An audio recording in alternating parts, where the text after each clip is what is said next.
Before diving into the Black influence in theaters on Broadway in New York City, I'm going to give a little background on the beginnings of the theater district. Broadway began to become known for its plays in the mid-19th century, with significant developments occurring in the following decades.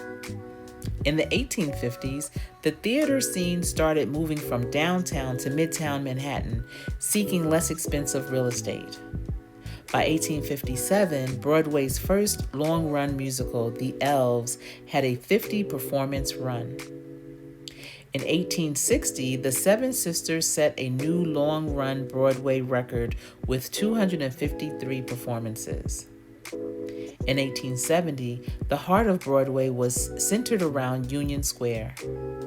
By the late 19th century, many theaters were located near Madison Square, and in early 1900s, theaters began arriving in the Times Square area.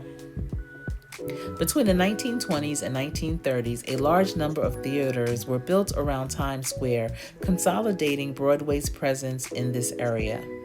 The transition of Broadway into a renowned theater district was gradual, spanning from the mid-1800s to the early 1900s. By the 1920s, Broadway had firmly established itself as a major center for theatrical productions, setting the stage for its golden age in the following decades. Black artists have made significant contributions to Broadway throughout history, shaping the American musical theater landscape. In 1898, Clorinda, or The Origin of the Cakewalk, became the first all-black show produced at a major Broadway house, albeit on the roof garden of the Casino Theater. This milestone was followed by In Dahomey in 1903, the first all-black musical comedy to play in a major Broadway theater. The 1920s saw further progress with Shuffle Along in 1921, which integrated audiences in the orchestra seating area and introduced heavy jazz influence to Broadway. In 1935, Porgy and Bess premiered, featuring an all-black cast of classically trained singers. Notable achievements include Juanita Hall becoming the first Black performer to win a Tony Award in 1950. The Wiz and Raisin both won Tony Awards in the 1970s. Black excellence showcased in revivals like Hello Dolly and Guys and Dolls.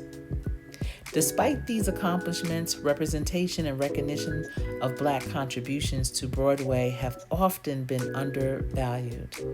The 1970s saw a boom in Black musicals and talent, yet this era is often overlooked in discussions of Broadway's golden age. Today, Black artists continue to make history on Broadway, building upon the legacy built by pioneers like Diane Carroll, James Earl Jones, and Cicely Tyson. Audra McDonald, who has the most Tony Awards of any African American for her roles in Carousel in 1994, Masterclass in 1996, Ragtime in 1998, A Raisin in the Sun in 2004, The Gershwins' Porgy and Bess in 2012, and Lady Day at Emerson's Bar and Grill in 2014. There's still so much to do and accomplish on Broadway if that is your dream. Keep striving to reach that goal. This has been a moment in our history. Let me know in the comments section what you are taking away from this information. Please be sure to share it with your circle so that they can be informed about these interesting people in our moments in history. If you enjoyed this video, please be sure to give it a thumbs up. And I would love to invite you to join this team by hitting the subscribe button and the bell so you will be notified when I upload new videos. It's been my pleasure sharing this information with you. I am Coach Sherri.